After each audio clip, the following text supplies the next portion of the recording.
So instead of us controlling our horses, it's about teaching them how to be in control of themselves, how to manage themselves, be the master of their own physiology. They are producing the right amount of hormones, so such as serotonin, which 90% is made in the hindgut. So if your hindgut health of the horse is not adequate. I had a few friends that had some horses that I started working with, and then a few people asked for lessons, and then it just grew and grew really quickly to the point where then I was like fully booked out. Welcome everyone to episode 119 of the Sen Nutrition Podcast with your host Bryan today. And today I have a very special guest. It's Kirralee Jones of Partnership Performance Horses, and we are going to talk about the mentality of the horse. How are you, Kirralee? I'm very well, thank you. Thank you so much for having me on. I'm very excited for this conversation. And I'm equally excited because it's been very highly recommended that you come on this podcast by a lot of connections to Sen, including our vet friend Mandy Finney-Moore, who attended one of your clinics. In fact, a lot of your clinics are sold out since your return from the TRT Method teachings with Tristan Tucker overseas. And Mandy's review of you of having a great eye for helping horses and showing owners a way to find relaxation in training horses really boded well with what we try and do at Sen. And this conversation about horse mentality really interests me. And so let's really get into it and look at your time overseas with Tristan Tucker, who developed the TRT method.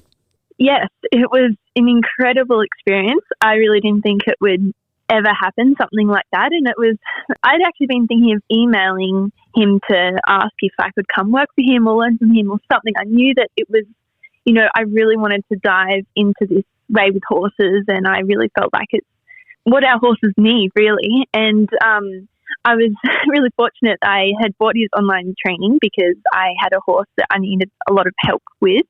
And I posted some videos on there of he has like this amazing online community where everyone supports each other and he gives feedback and live Q&As and everything. And he actually ended up messaging me a while after I posted the video and asked if I would like to come over and learn from him and work for him and everything. And I have to say, I thought it was fake to begin with. Too good to be true. Yeah. Within a few weeks I was over there and spent a year working for him and learning from him and just taking it all in. And it was really incredible. It would have been amazing to stay longer, but we'll see in the future what happens. It's really become a foundation for me and something that I feel like needs to be spread around the whole horse community. Yeah, and for our listeners who are unaware of the TRT method that Tristan developed, I understand it is to mentally train horses to cope in our human environment and to help solve the problems such as spookiness, tension, separation anxiety, and what you were experiencing, like the trailer loading in the video. Is it the idea that the method is to teach the horse to control their own level of tension? Yeah, so it's a lot about, so instead of us controlling our horses, it's about teaching them how to be in control of themselves, how to manage themselves, be the master of their own physiology and mentality. And for that, we need to then be a mentor to them. We need to teach them about how they feel, about their body, about where they are in the space, about their peripheral vision, their spatial awareness, their feeling they have inside, because that's what leads to what they do on the outside. It's not about the symptoms, but about the core reason, the foundations as to why they're doing that. And so the TRT method not only helps develop the horse's awareness and their ability to manage themselves in this environment, but actually teaches the people about how to teach their horses, teaches the people how to become more aware of themselves, have more skills, to keep growing every day and to keep learning, and that's what our horses need. And each one extends us and tests us, and you get those really tricky ones that you have no idea what to do, and they're the ones that you really learn from and that you grow with and that push you to learn more. It's actually a good thing because they're just responding because of a feeling they have inside or a lack of information or previous memory or experience or emotion that they have, and we need to learn how to help them with that and become aware of it and understand what they should do instead. So instead of just always there's a symptom and then saying, no, don't do that. We need to show them what to do and how they can live a healthy life, to be also really good in their body. So not to have tension patterns where they're moving because, I need to run away from that. There's a whip. I've just got to go. But actually to go, they're asking me with my energy. I could also lift my energy. They're asking me to use my hind more, to lift my front, to open my shoulder, like to do this in a way that's healthy. Same with us. We need to have healthy patterns in the way we move and walk and exercise and bend down and pick things up. And so do our horses. And if they're always thinking, I'm scared, or there's pressure coming on, and they're not understanding how to do something, then all day they're moving in a way, even when they're not with us, in a way that causes tension. And so for those, it doesn't even matter if, you're riding them really well for 1 hour a day and you're like, I'm suppling them up and doing really well. For the 23 other hours, they're having spooks and scares and causing tension and everything. Their body is holding on to that, and it comes out through the patterns in their body and the tension in the muscles and injuries later on, and then also in their mentality and how they feel. And then that's not a good life for them if they're always feeling scared or having those reactions. But instead, if they know, there's something scary, what do I do with myself? This, I can let go of it myself. And there's many ways to go about achieving that, and it's about learning, starting that journey of learning. Yeah, I find it really fascinating because when I study the nutrition of the horse and their body systems, we're taking them out of their natural environment into a human environment, that domestication and the overload of senses and hormone, development in terms of them trying to cope and feel more comfortable with their owner in training. There's many ways to train a horse, but this method really fascinates me in terms of you are the mentor, you are showing the horse the way for the horse to respond. You're not babying them to do it.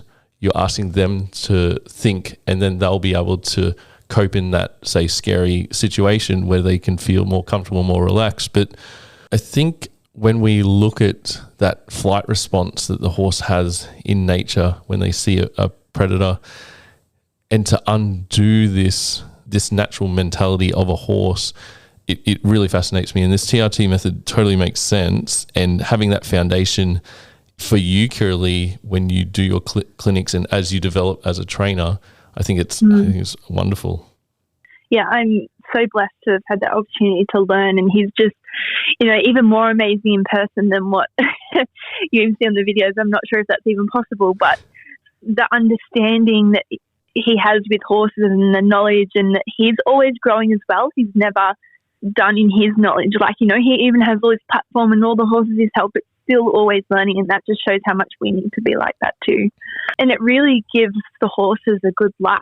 They understand what to do in their life when they're asked something, or they're just in nature. And like you said, they have that natural flight response, and that really helps them in nature. They need that. They need to always be on the lookout. They need to know if there's something going to come out for them and eat them, or attack them, And it's not that they fully lose that. They still have that instinct in them, but they learn to problem solve and they learn to know what to do, and they don't have that happening in the life with us where things are going to jump out and eat them. And if something does, they're still going to remember what to do. But in our training and in their daily life, they don't need to always feel that way and be ready for that, and we can show them how then they feel so much better about themselves and how they can be more relaxed and confident and willing to be a good partner with us then when we come, that they don't have all this previous memory and experience and tension.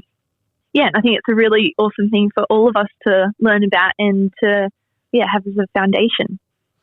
Yeah, and as you said, it's about developing the horse, but also developing ourselves in also leading the way for the horse. And when you had your time up there and you returned from Australia, what was your aim coming back? So I knew I wanted to dive into, working with lots of horses and people and learning more. And I didn't know exactly what that would look like. And especially because I still would love to go back overseas and continue learning in the future. from Tristan, I just started somewhere. I came back. I had a few of my own horses still here. I started with them.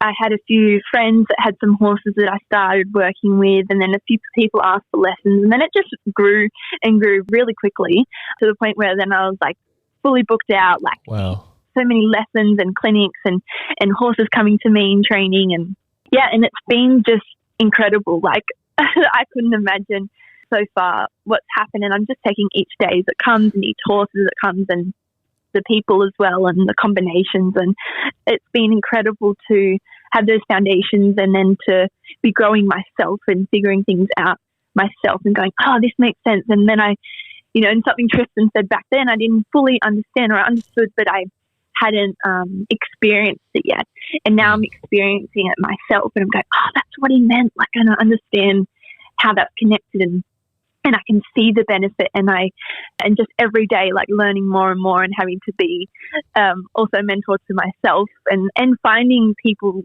to also learn from here and be inspired by. Like, I can learn from anyone and everyone. They don't have to be a horse trainer to even learn. I'm inspired by people in different industries, and even with in-horse industries in like the body work or the feed or vet or farrier, like learning and putting it all together and helping to really build a horse that is really confident and they want to work. They want to do this. They want to think. They're not going, oh, here they come again. Like, we're going to have to go do a training session. They're like, what are you going to do today? Like, what am I going to learn? Like, this is exciting. And that for me is just a wonderful feeling. Yeah. Yeah. And this has happened in a very short time, because it was only October last year you returned. And whereabouts are you exactly based? And your company's called Partnership Performance Horses? Yes. Yeah. And I'm based about an hour and a half above Sydney and about 45 minutes from Newcastle, New South Wales. So, just in between Sydney and Newcastle.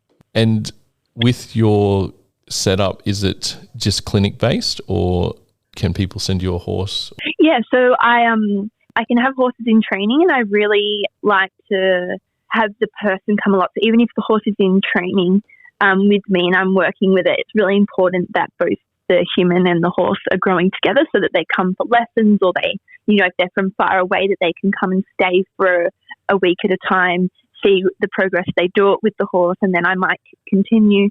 Yes, I feel like that's really important, that they're both growing in that. And then I also do a lot of lessons, so I travel a fair bit for lessons. And then, I've started a few clinics. So recently was near Brisbane for a clinic, and then we'll be doing some clinics from home and a few different areas, going to the Southern Highlands in a few weeks. And so it's all going. It's fantastic. And you are so young, but achieving these amazing things with horses and horse owners in such a short time. And to get fantastic reviews and even come on our radar in terms of from some vet friends that Sen has, to say, hey, you have to talk to Kirralee. She's a breath of fresh air. She is really showing the way in terms of those foundations from the TRT method, and then her clinics are fantastic.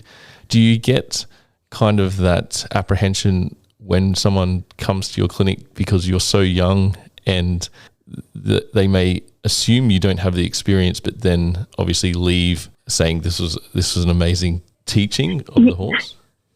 Yeah, absolutely. And because I'm so young and haven't, a lot of the people that I'm doing clinics and lessons with are so much older than me and technically have way more experience and many more years around horses. But I just see it as I'm working with the horse and the person that's in front of me, and I'm just, with the foundations from the TRT method. Like, I want to help people in their relationship with their horse. And so at whatever stage they're in, I can guide them and have different perspectives to maybe what they've thought about before. And I definitely do, like, sometimes have apprehension, like, oh, am I good enough? Like, we all have these thoughts, but I have to just let that go and just be like, well, I am who I am today, and I'm going to continue learning. And I'll be different next week, in a year, in 10 years. And I don't know in what ways or what I'm going to learn yet, but I just know where I am at right now, and to be really open and be really open with every horse and person too, like,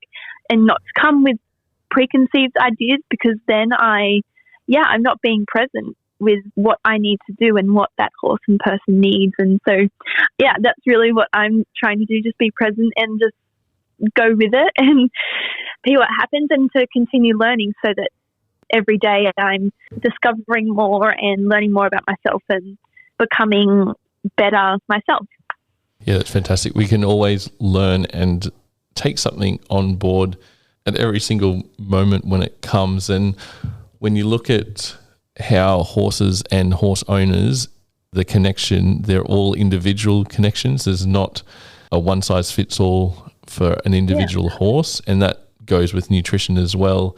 But in training with what you're trying to achieve in terms of that relaxation of the horse, it bodes well with what we're trying to do at Sen, and trying to drive pathways and supporting the body systems of the horse to make them function better. And that's got to also have an impact on temperament and behavior and the willingness for the training and performance of the horse. Yeah, absolutely. Like being a previous athlete myself, I was a ballet dancer and left school to do it full time, and I really needed to look after my body and my mental health. And I know how important the nutrition is. And before I went overseas, I was never quite happy with the nutrition. Like, I'd looked up for my horses, I had looked up like all the brands and what's in everything. I didn't want to just go out and buy certain feed and just feed it because everyone else was. I wanted to know what was in it. Why am I feeding it? Like, I'm not going to spend money on something that's not helping my horse. And so I ended up I was feeding cracked lupins with a brand vitamin and mineral supplement, and adding in like a gut supplement and a joint supplement, and I was feeding Sen oil. But I didn't know that there was a company behind Sen oil at the time. Surprise. Yeah. So I was kind of making up my own thing. Yeah. And then I went overseas, and so I wasn't here. And I was still kind of researching, like thinking of like when I go home, like what am I going to feed? I came across a few other companies. I was like, like they seem to be a little bit better than most other food companies, but I'm still not happy. Like it's just not quite it. And then I'm not even sure how I came across Sen. I think I was looking through my stock feeds, like what they stocked, and I was going through like everything. And then I came across the grain-free, the Sen grain-free, and I looked at the ingredients and I was like, no way. Like, this is like, and then I like went onto the podcast and the website, and I was like, this is it. Like, it entails everything. Like, they're not, and it's just not one feed that's good that you've made either. It's the whole basis of your company. Like, yes. So, like, and about fiber and low in sugar and low in starch and the healthy fats, and everything's done well. And even like, and in your podcast, and how helpful they are with all the information and research behind everything, even to do with salt and magnesium and horses with ulcers and fiber and roughage, and like you have basically every podcast you could possibly need. And it's like all the research I'd found, every podcast I listened to, I was like, yes, like this is exactly it. So then as soon as I got home, I was like, I'm feeding this, and that's what I've done. Yeah, no, thank you. And the podcast has been an absolute hit amongst everyone, because we're trying to address those common conditions that horses do face in domestication, and trying to reason out a way to feed a particular way that actually goes with their body systems. And as I understand, I think it's the number one horse podcast in Australia, if someone can correct me if I'm wrong, on the podcast charts, and 119 episodes now. And obviously what we're trying to do is give our listeners something to take away from each podcast that they didn't know about their horse before, but also not getting too technical and trying to simplify things, because this industry is very chaotic in terms of the way you should feed a horse, and I guess also train a horse and look after them. But we are just showing one way. There are many ways, but we've proven this time and time again. We're in our 10th year. We want to try and help as many horse owners and trainers, farms, everyone, by giving that support. That's why we have a phone number straight to our office. You can speak to Peter and myself and our team. And we've worked out the system to feeding. We produce the best quality products. We don't take shortcuts. And I think the results speak for themselves in that respect. But Kirralee, we both have the same mindset as we're putting the horse first, but we want to reason why we do each part of the horse, and starting off with foundations such as the diet and their environment, and then it comes into that training. But I guess with you and I think previous conversations we have had, it all starts at those foundations. Absolutely. Like those foundations of the diet, the forage, the environment, movement, the herd or company, and the vet, bodywork or osteo and farrier. Like if that's not right, like you shouldn't be training the horse. Like you can't, like if that's not there, you're going to be dealing with symptoms from that not being good. Yeah. So like, yeah, with the feed, like having the forage and the diet right, that like it's a direct connection both to their physical health and to their mental health, like their mentality. Like if they're eating a diet high in grain and not high in fiber, or then that's very drastic. Like it's quite not the healthiest way to go.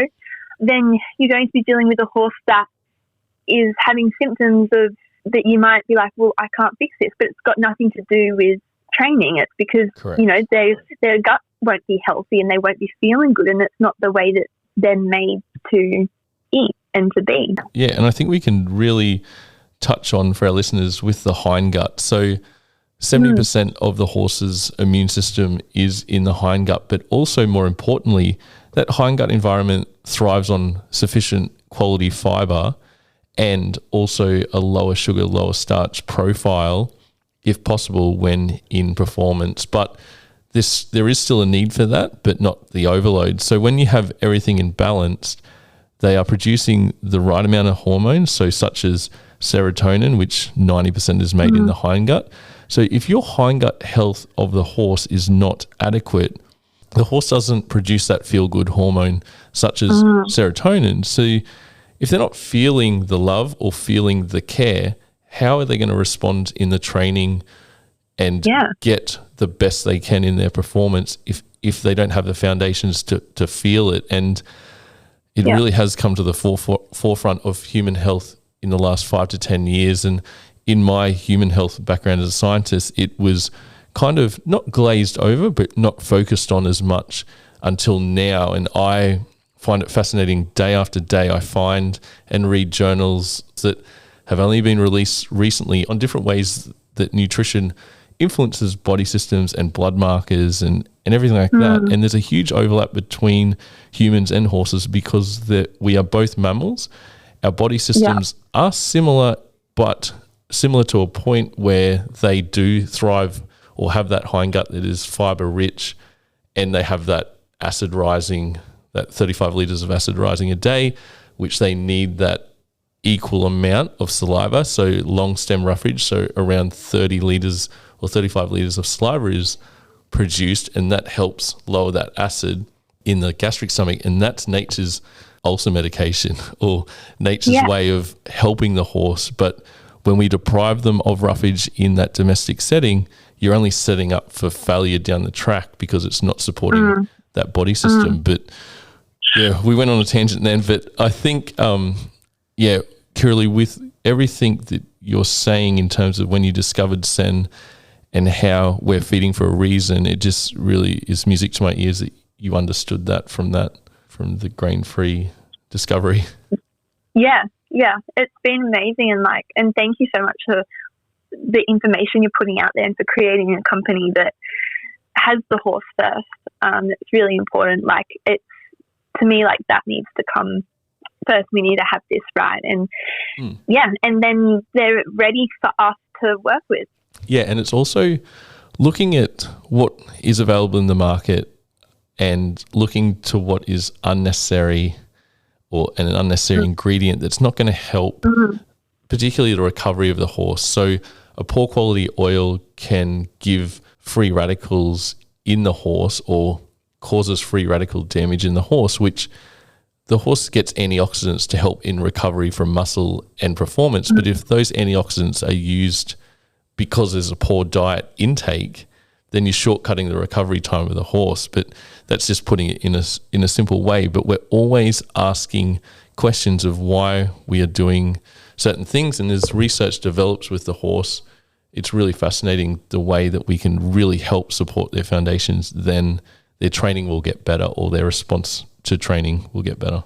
Yeah, and because their body's not then constantly fighting against, the poor ingredients that you're giving them, like what you're saying, like there's free radicals, and their body's having to, deal with that rather than dealing with, other things. So by taking that away and having a diet that's a very anti-inflammatory diet, they're able to deal with the stresses that are being put on them, whether that's through training or, through physical demands, and that they can recover from that easier. And it's not only the short-term prevention of injury and illness, but the long-term. Like, are they at, 15 years later, are they still healthy and able to keep going? Are they still good in their body? And that's really important, and that we're not, just looking at the next year or so and getting them, trained for a particular thing and feeding them because maybe that's cheapest or they think that's best. Look, people haven't looked into it, and so they're feeding a certain way and not really thinking about, the money they are putting into their horse. They could be ruining it because they're only thinking short term rather than the long term. Yeah. Yeah, and when we look at nature has a lot of answers. So when Peter and I came into the industry over 10 years ago, there was a trainer with a sick horse, and if you look at the profile of grass, that has an anti-inflammatory omega profile, so higher omega-3 than omega-6. And then you ask questions, how come the oil they're feeding is not the same omega profile as grass? And then Sen oil was developed to match that, and it is still the leading oil in Australia today because of the results that people achieve and because of the quality being that first cold press, which makes it contain the highest amount of nutrients but also the lowest rancidity value. So it's just awesome. It's for the horse at the end of the day, and no matter how much we know about our horses, there's always something to learn and to find out on that individual level, because what works for one horse doesn't necessarily work for another horse due to many factors, and greatly it can be genetics, but also environmental upbringing and where they've come from in the past before you, and also how they've actually being nurtured by their mother or by the mare at that birth age. And it just fascinates me, epigenetics in that sense, and then trying to apply that to really improve the well-being of horses Australia-wide. Yeah, absolutely. So, Kirralee, with your teachings and your clinics, what would be one of the main corrections that you see with clients or with attendees of your clinic? Yeah, so I would say for me, it's quite easy for us to have a very emotional relationship with our horses. And it's important because we, want to do what's best for them, but we also need to take ourselves away from that emotion and realize what the horse needs at the time and what they need to feel better, because horses have a different way of thinking than what we do. Our brains are different, and so they don't need to be mummied or be controlled, but we need to think about how the horse learns. And I think if we're always thinking about how the horse learns and what they need, you'll always be on the right track. Even if you're not quite sure what to do yet, you'll be finding that out. I know this is a bit of a long answer for that's good. That question, but for me it's really a lot of people come in with preconceived ideas of what they want to be able to do with their horse, and the horse doesn't have any intention about what it should or shouldn't do. It's only acting on what's happening in that present moment. And so I think the mentality of us being present and going, what does our horse need right now? is always going to lead in the right direction. And no matter what we're doing, whether it's someone who trail rides their horse, loves to do groundwork or Libby, or is competing Grand Prix dressage or show jumping, it's always the same. And if you're there in that present moment, that's always the place to start. And then with the training, yes, we're asking them to do things that are going to extend them and going to be difficult. But if we are going, how can we explain this in a way that they understand? It's going to be a wonderful journey with them, with it, instead of it being, how do I get them to do this? It's, well, how could I teach them to understand how to do this? And I think that's really important in everything we do, that we are learning about how they learn. That's so fascinating and insightful. And yeah, it's just a different way of thinking about the horse. And even for me, I think when you look at, well, I think it applies in all things in life, is about dropping the ego and just letting what is in front of you take place and not have that preconceived idea. Because we all have this sort of way of how things should go, but if you can react to what is going, but also, I guess, plan in the future. We always have to have a foresight to everything, but I find that really fascinating, Kirralee. Yeah, and I think like what can lead us there is then when we are with our horses, noticing when they are trying, they're always trying to find out what they should be thinking or what they should be doing. So us seeing that and rewarding that and releasing the pressure, or showing them that we see that, they'll keep wanting to try for us.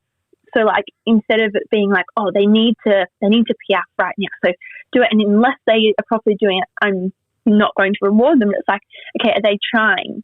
And it's like, they might not be fully understanding how they need to do it, but you reward them for trying, and then you go, okay, how can I figure out a way that they understand better the shape they should make or the feeling they should have, and then figure that out, and ask again, or teach them, and then reward them when they're trying. They might then get a bit stuck and they're a bit unsure how to do it, and then they try something new and like, yeah, okay, good for trying. Like that's an incredible effort. Like, and that's what's going to lead you to the right place, is seeing that, because they're always doing their best with the information and experience they have. Then horses, they don't have preconceived ideas about what they should or shouldn't be doing. They're only acting on their experience and their feeling. And yeah, and I find it's quite humbling actually to sometimes, and to take yourself out of it, that it's not a personal thing. It's about just helping them for who they are.